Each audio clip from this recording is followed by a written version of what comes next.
রোজ রোজ পটলের একই রকম রেসিপি খেতে ইচ্ছে না করলে যে কোনো নিরামিষ দিনে পটলের এই রেসিপিটি বানিয়ে দেখতে পারেন। ভাত, রুটি, পরোটা যে কোনো কিছুর সঙ্গে এই রেসিপিটি খেতে ভীষণ ভালো লাগে। নমস্কার, কাকলিস কিচেন অ্যান্ড লাইফস্টাইল চ্যানেলে আপনাদের সবাইকে স্বাগত জানাই।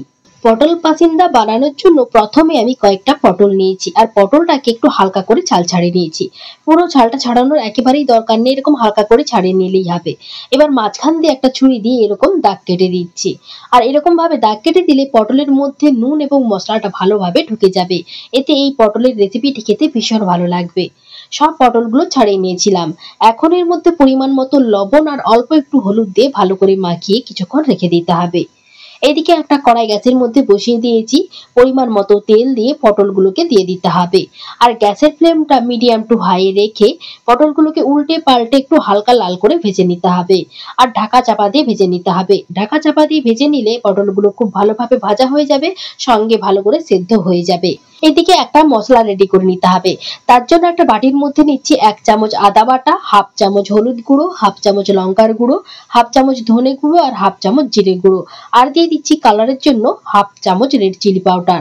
এবার অল্প একটু জল দিয়ে মশলাটাকে ভালো করে মিশিয়ে নিতে হবে।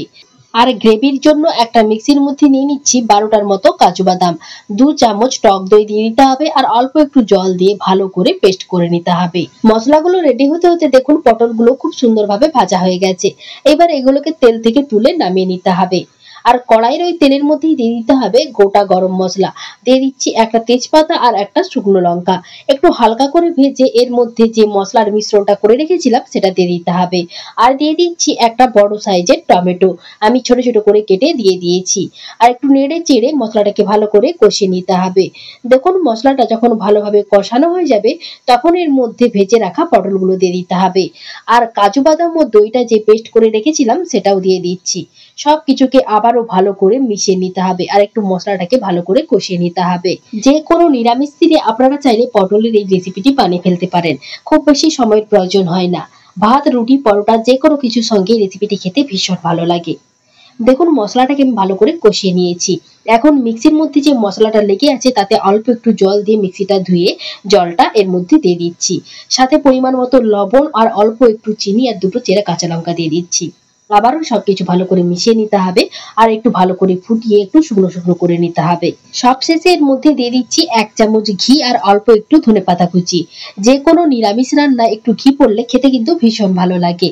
সবকিছুকে ভালো করে মিশিয়ে নিলেই পটল পাসিন্দার এই রেসিপিটি আমার একেবারেই রেডি। আজকের মতো ভিডিওটি আমি এখানে শেষ করছি। ভিডিওটি ভালো লাগলে আমার পাশে থাকার অনুরোধ রইল। আর ফেসবুক থেকে দেখলে পেজটিকে ফলো করে নেওয়ার অনুরোধ রইল।